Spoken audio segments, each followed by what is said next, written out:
Hello, everybody, and thank you for tuning in to the Ron Paul Liberty Report. I'm Ron Paul, the host. And I'm Daniel McAdams, the co-host.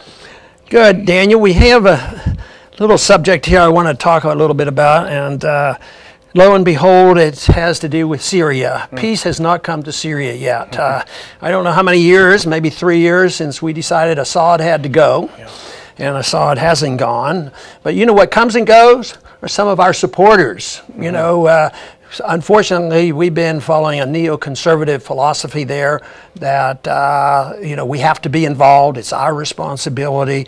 And American people, you know, objected strenuously a year or so ago to allowing American troops to go in there. So they think that if you have hands off and you do it from a distance and drop bombs from high up, nobody will blame us. We're not there. They only will blame us if we have boots on the ground. So we've done this, and then also supporting special groups. Now, I understand that that hasn't been smooth sailing for our policies either.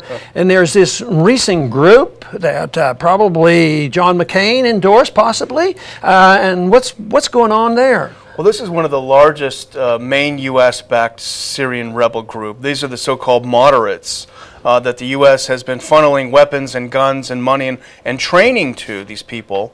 And they had been imploding essentially for a few weeks, and we wrote it on the Institute's site a couple of weeks ago. But over this past weekend, they really completely imploded. And essentially, many of them went over to al-Nusra Front, which is allied with al-Qaeda. No doubt some of them went over to ISIS as well. But the question is, they've taken the U.S. weapons with them, grenade launchers, all of this training, guerrilla warfare training that they got from the CIA. And so now where do you think they're going to be using that? Yeah. Well, there's probably some cheering in some boardrooms around the country. It seems like they don't have any moral reservations about selling weapons, and somebody's going to make some money. The weapons go, and I figure, all right, they'll do it again. But obviously the policy isn't working. One person from a liberal article said, when this dawned on him that he was supporting, you know, this group, and he said, this is absolutely remarkable that this happened.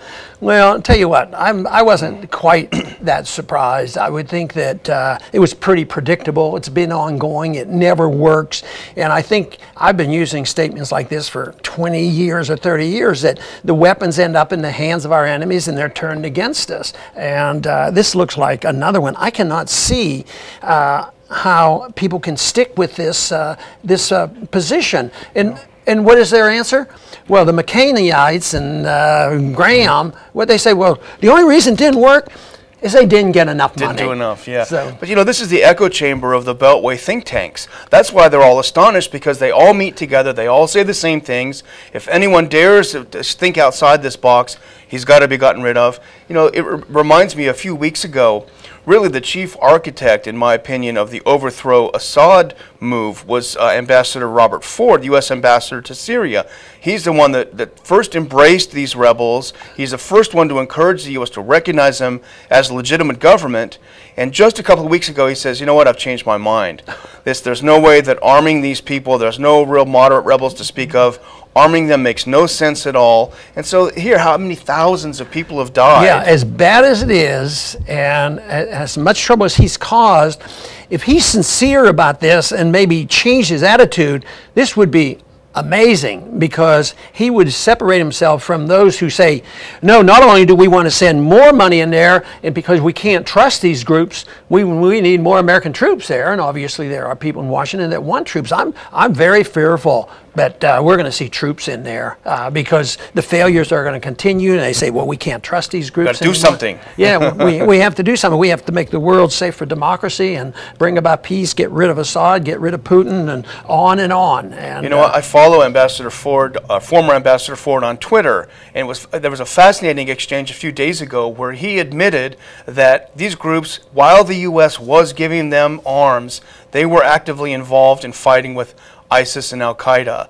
And he said, we warned them at the time. We knew they were doing it, yet they still gave it to him. So I don't think that Ford has come over to our side completely. His is more frustration that we didn't do as much. But at least he's not now saying we got to double our efforts. Okay, do you think that they would have the audacity that they, meaning the neocons and John McCain, that they say, well, maybe I'll just go over there and visit with these groups and I'll check them out. Do you think they're going to come up with another group? Or how do they get away with this insanity?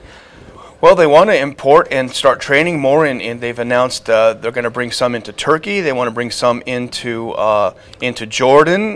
They want to start training more rebels. So they've not turned their back on this policy, and they all claim that it's in the context of fighting ISIS. And I think to a degree that's a clever cover, because there's no American who's going to say, hey, don't, you know, ISIS is a bunch of good guys. But I think the real intention is to overthrow Assad, which has always been their intent. Well, maybe some good can come from this. Maybe the American people will wake up. Makes no sense. This is ridiculous. But the one thing that cuts it off is all they have to do is say, you know, some Christians were beheaded, which is horrible. But they won't consider the fact that maybe our interventions there and giving the weapons and propping these people up had something to do with it. No, but the motivation will be, we have to do something. But what if they got to thinking about Sharia law? Yep. And our very close friends in Saudi Arabia, and they chop off people's head for blasphemy, for religious reasons, religious belief, and yet we namby-pamby goes along with them. 14 out of the 19 hijackers comes from Saudi Arabia. Boy, I'll tell you what, it just gives me reinforcement to say non-intervention is the way to go, and the American people, when it's truly offered, I think if you'd offer it to the American people, they would do it, except our leaders have just dug deep holes for ourselves, get us into trouble, and then the emotions get up and the patriotism come up and the whole thing, and nobody wants to back off. So anyway, I want to thank everybody for tuning in today to the Ron Paul Liberty Report, and come back soon.